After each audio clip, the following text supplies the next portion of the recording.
Salut à toi, cher Piu Piu. J'espère tout d'abord que tu es en pleine forme et donc d'attaque pour cette nouvelle vidéo, pardi. Alors déjà, je suis désolé de commencer par une mauvaise nouvelle, mais oui, je me suis séparé, et oui, j'ai allégé quelque peu ma position sur le petit Sanofi, avec une belle remontada du cours, si tu veux. Cette remontada a eu la fâcheuse incidence de dégrader mes indicateurs de 6 sur 8 initialement à un passage à 5 sur 8.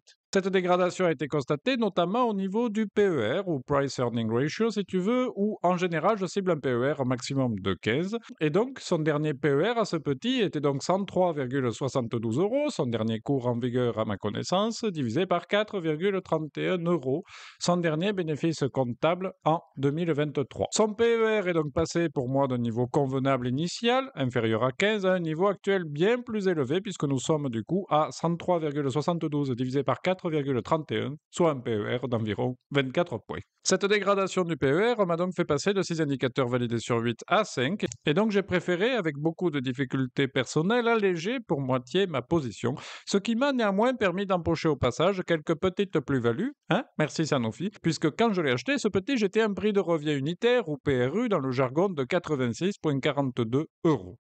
En résumé, il s'agit donc simplement, je t'avouerai, d'un petit allègement afin de transformer non pas l'essai, mais quelques plus-values latentes en plus-values bien réelles pour le coup. Mais bref, excuse-moi, hein, mais comme à chaque séparation, j'aurai besoin de quelques minutes pour m'en remettre et donc je vais passer le relais, si cela ne te dérange pas, à Magneto Serge.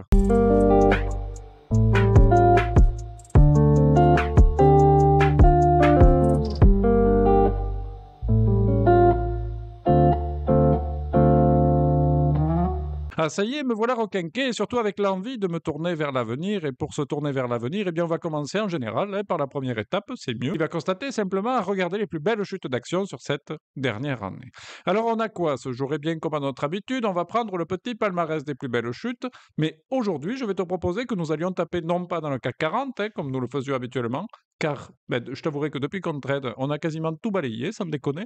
Mais on va prendre plutôt comme base le SBF 120 qui, au lieu de rester focalisé seulement sur 40 sociétés, ici on balaye un peu plus large avec 120 sociétés. Et ne t'inquiète surtout pas, mon ami, les sociétés du CAC 40 font naturellement partie du SBF 120, mais avec 80 en plus. Attends, laisse-moi vérifier, 80 plus 540, oui, ça fait bien 120, on est pas mal. Mais bref, du coup, si on prend le palmarès des plus belles chutes, non pas sur le CAC 40, mais sur le SBF 120, que tu peux choisir parmi tes indicateurs là-haut, que retrouve-t-on de beau Milediou? Eh bien, on va retrouver sans surprise le beau Emeis. Mais si je te le dis comme ça doit pas trop te parler. Par contre, si je dis Orpera, ah là oui, tristement célèbre malheureusement, mais au moins je suppose qu'ils auront en tout cas tiré profit des nombreuses alertes qu'ils ont pris par la figure. Allez-y, l'étape 1, c'est OK, bravo à nous. Le élu sera donc Emeis pour cette petite vidéo. Direction donc l'étape 2, où nous allons donc composer un petit panel à analyser en fonction du secteur de cette petite. Pour cela, si tu te souviens, mon petit, on ouvre donc la fiche valeur du titre et on s'aperçoit donc que notre petit Emeis fait partie de l'importante famille des prestataires de soins de santé, et tu vas voir, ça balai assez large. Et donc, pour voir ces petits copains, celui-ci, on va simplement cliquer dessus, pardi. On clique simplement sur le secteur prestataire de soins de santé. Et Boursorama nous file un petit listing ci-dessous où nous allons donc cibler, si tu te rappelles bien, les actions estampillées SRED, comme d'habitude, hein, parce qu'en bon feignant que je suis, pour être éligible au SRD, il faut valider un certain niveau de capitalisation et de liquidité, et du coup, ça nous évite de les calculer. Donc tu l'as compris. Notre petit panel sera donc composé de Clariane, à ne pas confondre avec la fusée, Emeis, notre fameux, Eurofins Scientifique, Elena Santé et Ramsey Général. Normalement, à ce moment-là, on clique en général sur la fiche valeur de chacune des sociétés et on va regarder un peu le cœur de métier de ces fameuses petites. Sauf que figure-toi qu'à force de se promener sur les marchés financiers, pardon, eh bien, on l'avait déjà fait cette petite analyse lors d'une incroyable vidéo précédente. Et donc, pour ne pas te faire perdre ton précieux temps, mon ami, je vais donc te synthétiser les infos que l'on a déjà vues. Et naturellement, comme tu m'es sympathique, eh bien, je te mettrai le lien vers la fameuse vidéo concernée où on avait un petit peu plus analysé tout ça dans les commentaires en dessous là et aussi à la fin de cette petite vidéo. Donc, pour résumer, le résumé, que peut-on dire de la fusée Clariane? Eh bien, tout simplement qu'elle constitue le premier exploitant privé européen d'établissement de prise en charge globale pour les personnes dépendantes. Elle a environ à son actif 1000 établissements, dont plus de la moitié est exploitée en France, et il y a de tout. Maisons de retraite, établissements sanitaires et tout autre établissement médico-sociaux, les fameux EMS, comme on les appelle. Et concernant Emeis, du coup, on l'a dit rapidement, mais c'est le nouveau nom d'Orpea. En effet, Orpea, tristement célèbre depuis notamment la sortie du livre Les Fossoyeurs de Victor Castanet, hein, je te mets un lien affilié vers le bouquin si jamais cela t'intéresse, mais je te préviens mon ami, Cela fait quelque peu froid dans le dos. Bref, pour acter un changement de cap nécessaire, hein, Orpea a donc changé de nom pour devenir Emeis. Changement de nom, mais aussi changement d'actionnaire, car Orpea a réalisé une augmentation de capital significative qui a positionné le beau groupement composé de la Caisse des dépôts et consignations, CNP Assurance, Maif et la MASCF, une autre assurance mutuelle aussi, en tant qu'actionnaire majoritaire du groupe. Bref, cela signifie que cette petite équipe, ce groupement, aura en charge les décisions et validations importantes pour la société Emeis. Et du coup, tu vois, changement drastique du logo, on fait simplement, je te dirais, tout l'opposé de ce qui était déjà fait. Et petite anecdote, eh bien, Emeis signifie nous en grec ancien. Donc tu vois, c'est quand même un bon et beau revirement de situation hein, pour enclencher un réel second souffle qui, espérons-le, marquera en tout cas un plus bel avenir dans l'accompagnement de nos aînés et peut-être dans notre accompagnement également. Bref, désolé, je blague encore beaucoup trop, comme à mon habitude, mais du coup, cela fait d'Emeis, ex-Orpea, le leader mondial de la prise en charge de la dépendance, avec des maisons de retraite, des cliniques de soins et de psychiatrie, avec environ 1031 établissements essentiellement implantés en France, Benelux, Royaume-Uni et Irlande.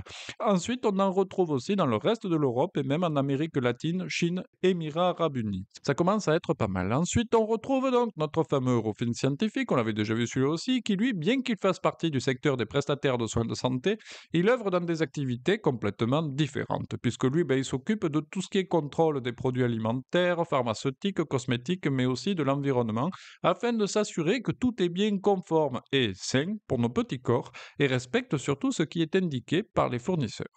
Le groupe détient environ 900 laboratoires et regroupe à peu près 200 000 méthodes d'analyse, c'est pas mal du tout.